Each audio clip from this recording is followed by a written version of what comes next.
Hello everyone. आ गए सब। कैसे हो? क्या चल रहा है ज़िंदगी में? हो? सब ठीक होगा जा रहा है।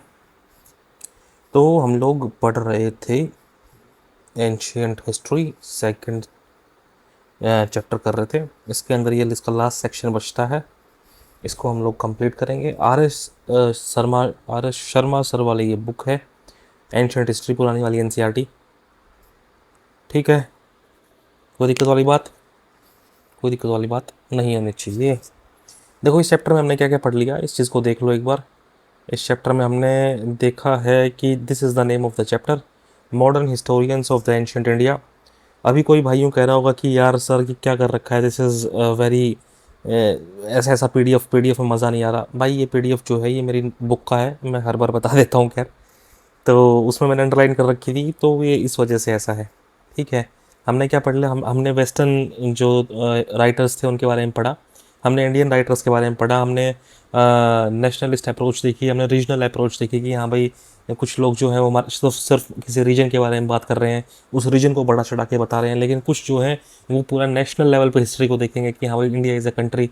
कुछ जो हिस्टोरियंस हैं जो वेस्ट वाले हैं, वो ये कह रहे थे कि भाई तुम लोगों को तो कोई रूल करना नहीं आता, डेस्पोटिक रूलर्स के तुम आदी हो चुके हो हैं। कास्टिज़म जो है वो यहाँ पे भरा पड़ा है, सोशल इश्यूज़ हैं यहाँ पे, फॉरेनर्स ने ही हमेशा रूल किया है। लेकिन इंडियन जो लोग हैं उन्होंने फिर रिसर्च किया कि नहीं नहीं ऐसा नहीं है, कि हमारे पास यहाँ पे सेल्फ रूल भी रहा है, हमारे पास रिपब्लिक भी रहे हैं।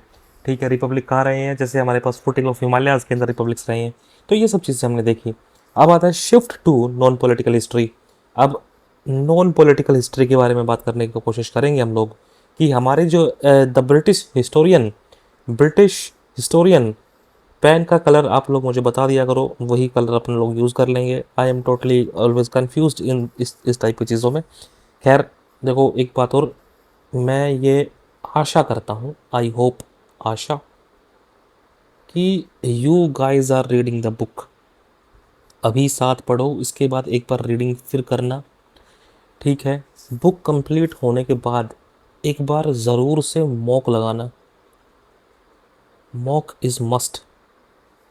याद करने की पहली रीडिंग में कोशिश भी मत करना, डोंट ट्राई। अगर भाई अभी क्योंकि पहली रीडिंग में तुम्हें ये नहीं पता कि what is important for the exam, अगर तुमको यही नहीं पता कि एग्ज़ाम के लिए क्या इंपॉर्टेंट है, तो तुम याद क्या करोगे यार। मैं तुम्हें बता दूंगा कि हाँ भाई ये इंपॉर्टेंट है, अब तुम वो सब याद करना चालू कर दोगे, तो होता क्या है ना कि उस सब को याद करने के चक्कर में तुम कुछ याद नहीं कर पाओगे। मानते हो मेरी बात? पहली बात तो ये। तो अभी सिर्फ रीडिंग क्या करनी है, सिर्फ और सिर्फ रीडिंग। पहली रीडिंग के अंदर कुछ छोटी मोटी इंफॉर्मेशन तुम्हारा जो दिमाग है, जो तुम्हारी खोपड़ी के अंदर दिमाग है, इट विल ग्रास्प समथिंग। उसके बाद जब तुम सेकंड रीडिंग मारोगे ना, मॉक लगाने के बाद, फिर मॉक में तुम्हें समझ में आएगा कि हाँ भाई मैंने ये पढ़ा है और मैंने ये नहीं पढ़ा, this is why weak part. तो तुम सेकंड टाइम पढ़ोगे तुमको समझ में आएगा कि हाँ भाई अब मॉक लगाना इसलिए ज़रूरी है क्योंकि बिना मॉक लगाए तुमको ये नहीं समझ में आएगा कि मेरा वीक पार्ट क्या है। इस चीज़ का ध्यान रखना कि मॉक लगाना क्यों मस्ट है। Very very must important part है, एक्सक्लामेटरी। जब तक तुम अगर मॉक नहीं लगाओगे ना, तो भाई कोई माई का लाल नहीं है जो तुम्हारा एग्ज़ाम क्रैक करवा दे। ठीक, तो क्या कह रहा हूँ कि ब्रिटिश हिस्टोरियन ए एल बशम, जो कि एक संस्कृतिस्ट थे बाय ट्रेनिंग, उन्होंने संस्कृत सीख रखी थी बाय ट्रेनिंग, उन्होंने क्वेश्चन किया wisdom of looking India from the modern point of view. सही बात है, वेस्टर्न हिस्टोरियंस कह रहे हैं कि भाई इंडिया जो है, इंडिया का बुरा हाल था, ये था वो था, हमारे यहाँ तो क्या कहते हैं कैपिटलिज्म आ गया, इंडिया में तो ऐसा कुछ था ही नहीं, इंडिया की सोसाइटी ऐसी थी। तो यार ए एल बशम भाई साहब कह रहे हैं, जो कि ब्रिटिश हिस्टोरियन है, कि यार तुम यार ऐसी कैसी बातें कर सकते हो कि कोई एक पुराने टाइम की चीज़, एक पुराने टाइम की कंट्री, जिस टाइम सब चीज़ें अलग थी, उसको एक मॉडर्न लेंस से कैसे देख सकते हो, एक मॉडर्न पॉइंट ऑफ व्यू से कैसे देख सकते हो। इनकी जो पुरानी राइटिंग्स है ए एल बशम साहब की, वो दिखाती हैं कि इनका अच्छा खासा इंटरेस्ट था in the materialist philosophy of some heterodox sect. देखो, व्हाट इज़ मटेरियलिस्ट फिलोसफी? जब हम फिलोसफी की बात करते हैं तो अलग अलग टाइप की फिलोसफीज होती हैं।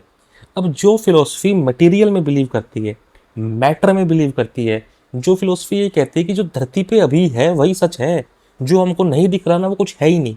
मतलब जो फिलोसफी सोल, आत्मा, भगवान, इन सब चीज़ों को नकार दे, इट इज़ मटेरियलिस्टिक फिलोसफी। तो ए एल बशम भाई साहब किस चीज़ के अंदर इंटरेस्टेड है? He was interested in materialist philosophy of some heterodox sect. अब जैसे सेक्ट कौन से, जैसे लोकायत सेक्ट जो अपन पढ़ेंगे आगे जाके फिलोसफी के अंदर, जो कि चारवाक जिस सेक्ट को चलाते हैं, चारवाक जिसके बारे में बात करते हैं, उसी को हम लोकायत भी बोलते हैं। तो ये जो हेट्रोडॉक्स जो अपना चारवाक वाला सेक्ट है, ये कहता था यार मौज करो, भगवान भगवान कुछ नहीं है, ठीक है, there is no God, there is no soul, जो है वो यही है। हमारा सबका शरीर चार चीज़ों से बना हुआ है, धरती, पृथ्वी, एयर एंड फायर, ठीक है। जो एक पांचवा कंसेप्ट और होता है ईथर का, विच इज़ जो जिसको हम देख नहीं सकते, जिसको हम छू नहीं सकते, तो वो नहीं है। नॉर्मल फिलोसफीज क्या कहती है, हम पांच चीज़ों से बने हुए हैं, और पांचवी चीज़ कौन सी है? ईथर। लेकिन जो चारवाक वाले लोग हैं, जो कि मेटेरियलिस्टिक फिलोसफी वाले हैं, वो ईथर को नहीं मानते। इतनी सी बात। बाद में later he believed the past should be read out of curiosity and pleasure. कह रहा तुम पास्ट को यार अपनी मन की इच्छा के लिए, अपने प्लेजर के लिए पढ़ो, उसको ऐसे मत करो कि यार वेस्ट ऐसा था, इंडिया ऐसा है। तुम तो ज़बरदस्ती की बातें करते हो। अब ए एल बशम भाई साहब की बुक है, इस बुक को थोड़ा सा मैं हाईलाइट कर देता हूँ। Wonder that was India. ये एक सर्वे है of the various facets of ancient Indian culture. Indian culture का एक सर्वे है। And civilisation free from Indian culture and civilisation, Indian culture और सिविलाइजेशन का एक सर्वे है। और इसके अंदर कोई भी प्रिजुडिस नहीं है। प्रिजुडिस मतलब कि हम भाई मान के चल रहे हैं इंडिया वाले तो ख़राब हैं। जैसे वी ए स्मिथ जो हैं वो ऐसा कहते हैं कि इंडिया के अंदर तो बाहर के लोगों ने रूल किया हमेशा। इनके बारे में अपन ने पढ़ा भी है। इनकी बुक के अंदर 1/3 पार्ट किसका था? अलेक्जेंडर के बारे में बात कर रखा है इन्होंने, ठीक है। बशम की जो बुक है, it marks a great shift from political to non political history. कोई दिक्कत वाली बात नहीं है, पॉलिटिकल हिस्ट्री से नॉन पॉलिटिकल हिस्ट्री आ गई अभी, क्योंकि पहले हम सिर्फ पॉलिटिक की बात कर रहे हैं कि कौन रूल कर रहा है कौन रूल नहीं कर रहा है, नॉन पॉलिटिकल हिस्ट्री आ गई। The same shift is evident in D D Kosambi. D D Kosambi जो साहब हैं, इनकी किताब है, इसका नाम है an introduction to the study of Indian history. An introduction to the study of Indian history, D D Kosambi साहब की किताब है। इसमें popularized in the later popularized in the civilization of ancient India in historical outline। ठीक, इतनी सी बात हो गई। क्या कहना चाह रहा हूँ कि डी कोशाम्बी की एक किताब है ये है, और एक बुक ये है, और इसके अंदर किस चीज़ के बारे में बात होती है? Shift from political to non political history, मतलब ये नॉन पॉलिटिकल हिस्ट्री है। कोशाम्बी ने क्या किया? कोशाम्बी ने एक नई चीज़ चलाई। His treatment follows the materialistic interpretation of history, ठीक है, which derived from the writings of the Karl Marx. कोई दिक्कत वाली बात? डी डी वासु भाई साहब वाली जो वो है वो कार्ल मार्क्स के राइटिंग से डिराइव्ड है। इंपीरियलिस्ट मटेरियलिस्ट इंटरप्रिटेशन करते हैं हिस्ट्री की, ठीक है। इन्होंने क्या किया? He represents history of ancient Indian society, economy, culture as an integral part of development of forces and relation of production. जब मैंने स्टार्टिंग में इस चीज़ को स्टार्ट किया था, जब पहली हम बात कर रहे थे कि जो वेस्टर्न लोग हैं, जैसे वी ए स्मिथ, ये किसके बारे में बात करते हैं? पॉलिटिकल हिस्ट्री के बारे में बात करते हैं। लेकिन अब क्या हो गया?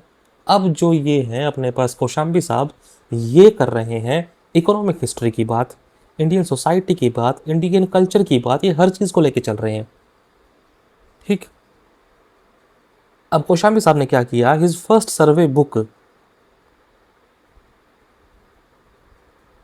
ये वाला कलर यूज़ करते हैं, बीच बीच में कलर यूज चेंज करता रहूँगा मैं, आई जस्ट फील गुड, ठीक है। हो सकता है कि मतलब आप लोगों को लगता होगा ऐसा क्यों कर रहे हैं बार बार, लेकिन मेरे को ऐसा मन में आता है कि मैं कलर चेंज कर लूँ। Anyways, he was the first, his first survey book was to show the stages of social and economic development in terms of tribal and class processes। D D Kaushambi भाई साहब की जो बुक है वो किसके बारे में बात करती है? ये किस तरह से सोशल और इकोनॉमिक डेवलपमेंट हो रहा है, किस तरह ट्राइबल और क्लास प्रोसेसेस जो हैं उनके अंदर डेवलपमेंट हो रहा है, इकोनॉमिक डेवलपमेंट हो रहा है। He was criticised by many, बहुत से लोगों ने क्रिटिसाइज़ किया इनको, इंक्लूडिंग ए एल बशम ने भी क्रिटिसाइज़ किया। लेकिन आज की डेट में भी इनकी जो बुक्स हैं वो अच्छी खासी यूज़ की जा रही हैं। लास्ट 25 ईयर्स अच्छा खासा चेंज आ गया है in the methods of orientation of those who work on ancient India. अब जो हिस्ट्री लिखी जा रही है, अब जो लास्ट 25 ईयर से हिस्ट्री लिखी जा रही है, वो social, economic and cultural process के बारे में ज़्यादा स्ट्रेस देते हैं और कोशिश करते हैं कि इनके साथ साथ रिलेट किया जाए पॉलिटिकल डेवलपमेंट्स को। ठीक, they take account of stratification of texts and compare their conventional nature with archaeological and anthropological evidences। क्या कहना चाह रहा है कि हाँ भाई, जो they take account of stratification of text and compare their conventional nature with archaeological and anthropological evidence। archaeological मतलब जो खुदाई करके मेरे को एविडेंस मिल गया, ठीक है, धरती मैंने खोदी उसमें एविडेंस मिल गया, it is archaeological evidence. And anthropological evidence, जो मतलब मेरा खुद का, जैसे इंसान पुराने टाइम में इंसान मर गए, इंसान की हड्डियां, इंसान के दांत, इंसान की खोपड़ी, इट इज एंथ्रोपोलॉजिकल एविडेंस। तो क्या करने की कोशिश कर रहा है, जो चीज़ लिख के चले गए लोग किताबों में, उनको कंपेयर करने की कोशिश की जा रही है इन एविडेंसेस के साथ, और फिर उस हिसाब से हिस्ट्री लिखी जा रही है। ठीक, इस वजह से क्या हो रहा है, there is good for the future of historical study. सही बात है, अच्छा ही होगा, लेकिन कुछ इंडियन राइटिंग्स जो हैं, they magnify the role of religion and believe that everything good and great originated in their country. तो ये तो बात गलत हो गई ना यार। तुम ये सोचोगे कि सारा कुछ भाई हम अहम ब्रह्मास्मि मैं ही हूँ जो कुछ हूँ, इसी कंट्री से कुछ पैदा हो रहा है, हवाई जहाज भी इंडिया ने बना दिया भाई, न्यूक्लियर बॉम्ब भी इंडिया ने बना दिया। तो ऐसे राइटिंग नहीं करनी चाहिए। Western writers no longer insist that all such things came to India from outside. ठीक है, लेकिन some of them hold that religious ideas, rituals, caste, kinship and tradition are the main forces in Indian history। वो क्या करते हैं, वो इस चीज़ के बारे में बात करते हैं कि जो अलग अलग डिविजिव फीचर हैं, डिविजिव फीचर मतलब जो सोसाइटी को डिवाइड कर रहे हैं, वो उन्होंने क्या कर दिया, विच मेड फॉर स्टैग्नेशन। उसकी वजह से हमारे यहाँ पे स्टैग्नेशन आ गई। ठीक, स्टैग्नेशन मतलब ठहर गया, मतलब we are not progressing. They are more concerned about the problem of stability and continuity। They seem to be fascinated, जो ऐसे लोग जो हैं ज़्यादा इनका किस चीज़ के बारे में फैसिनेशन है, old exotic elements and want to preserve them for ever, कि पुराने वाली चीज़ें हैं, पुराने रीति रिवाज, उनको प्रिजर्व करेंगे हम। Such an approach implies, type की अप्रोच क्या कहती है कि Indian society has not changed. सही बात है, अगर तुम कहोगे कि भाई 4000 साल पहले वाली जो चीज़ें हैं वही रीति रिवाज हम प्रिजर्व करने की कोशिश करेंगे, तो उसका मतलब ये होगा कि इंडियन सोसाइटी चेंज कहाँ हो रही है, और ना ही चेंज की जा सकती है। It means that under development is an integral part of Indian character. मतलब इस वजह से यही तो लग रहा है हमको कि अगर इंडियन सोसाइटी को हम चेंज नहीं कर पा रहे हैं, इसका मतलब क्या हुआ कि इंडिया अंडर डेवलपमेंट पार्ट है हमारा। इसलिए chauvinist and sophisticated colonialists use the study of India's past to prevent its progress। समझे, जो लोग ये कहते हैं कि ये देखो, मैंने यहाँ पे लिख रखा शॉविनिस्ट के meaning, a person displaying excessive or prejudiced support for their own cause or group, in particular a man prejudiced against women। इसकी बात छोड़ो, ये गलत है, ये इसका रेफरेंस यहाँ पे नहीं आता। मतलब एक आदमी जो अपने खुद की चीज़ों के लिए, जैसे मैं शाउनिस्ट हूँ तो मैं क्या करूँगा, मैं भाई I am from this country और मेरी कंट्री ठीक है, मैं अगर इस चीज़ में बिलीव करता हूँ कि आज से 500 साल वाली चीज़ें ठीक थी तो वही ठीक है बस। तो जो शाउनिस्ट हैं और जो सोफिस्टिकेटेड कॉलोनियलिस्ट हैं, वो बार बार ये कहते हैं कि जो पहले था ना वही बढ़िया था यार। ठीक है, तो वो क्या कर रहे हैं, they are preventing the progress. इसलिए ज़रूरी क्या है कि ऐसे हिस्टोरियन होने चाहिए जो कि एक बैलेंस्ड और ऑब्जेक्टिव व्यू रखें एंशियंट इंडिया का। दिस वॉज इट, खत्म हो गया ना, इतना था ये चैप्टर। अब देखो, लिसन, होमवर्क सुनो। होमवर्क ये है कि पहली बात तो इस क्वेश्चन के ऊपर आप लोग करोगे 50 वर्ड्स। क्वेश्चन क्या है, discuss the contribution of nationalist historians to the study of ancient Indian history. पहली बात, ये क्वेश्चन करोगे आप 50 वर्ड्स, मात्र 50 वर्ड्स, सिर्फ एक A4 साइज का फ्रंट पेज, इतना कह रहा हूँ मैं। ठीक है, इतना करना। उसके अलावा ये लिखोगे आप लोग, make an assessment of colonial historians. जो कॉलोनियल हिस्टोरियंस थे उन्होंने क्या किया। इससे क्या होगा यार, इससे जो है ना मेंस की answer writing it will be very ज़बरदस्त। और तुम, चूंकि मैं सिर्फ 50 वर्ड्स लिखने को कह रहा हूँ, ठीक है, अगर 50 भी ना लिखे जाएं तो 30 में कवर कर लेना। अगर तुमको लग रहा है कि you can cover it in 30 words तो कोई दिक्कत नहीं मेरे को, लेकिन it will inculcate a habit of writing. I am saying it again and again, inculcate habit, good habits बहुत ज़रूरी है। अच्छी हैबिट होना भाई, सही टाइम पे सो, सही टाइम पे उठो, ठीक, अच्छा खाओ, शरीर पे काम करो, दिमाग पे काम करो, अपने विचारों पे काम करो, अच्छी बुक्स पढ़ो, इंस्टाग्राम कम चलाओ, ठीक, रील्स कम देखो। तो मैं क्या कह रहा हूँ कि इस पे लिखने की कोशिश करना 50 वर्ड्स की, इस पे लिखने की कोशिश करना 50 वर्ड की। Make an assessment of the colonial historian view of ancient Indian history. कुछ एग्जाम्पल दो of their views while making your assessment. ठीक, इस पे लिखोगे आप। किसी एक दोस्त को पकड़ लो और उससे डिबेट करो, 5 मिनट कर लेना, कुछ कुछ नहीं जाएगा भाई, कुछ भी नहीं जाएगा। Things will stay in your mind भाई, लंबे टाइम तक चीज़ें दिमाग में रहेंगी। आपने एक चैप्टर पढ़ा है, इसके बाद अच्छे खासे लंबे टाइम तक चीज़ें दिमाग में रहेंगी। तो इसलिए मैं आई एम होमवर्क है भाई ये, इसको सीरियस लेना है। एक डिबेट करनी है किस चीज़ के ऊपर, कि मॉडर्न इंडियन हिस्टोरियंस रेक्टिफाई कर दिए mistakes of colonial historians on ancient Indian history. इस चीज़ के ऊपर डिबेट करोगे भाई 5 मिनट के लिए, कि 5 मिनट तुम बोल लेना, 5 मिनट तुम्हारा दोस्त बोल लेगा, या फिर एक एक मिनट, जैसे भी तुमको करना हो ठीक लगे।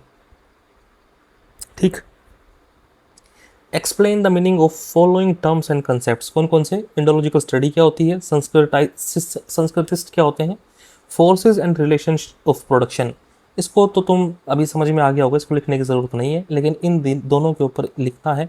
ठीक है, ज़रूर ज़रूर लिखना है। अगर इसको लिख लिया है तो उसके बाद अब मौज करो, ऐश करो, फिर हम मिलेंगे नेक्स्ट उस वाले चैप्टर के अंदर। तब तक के लिए बाय, टेक केयर, ध्यान रखो भाई, keep growing, keep shining, bye bye.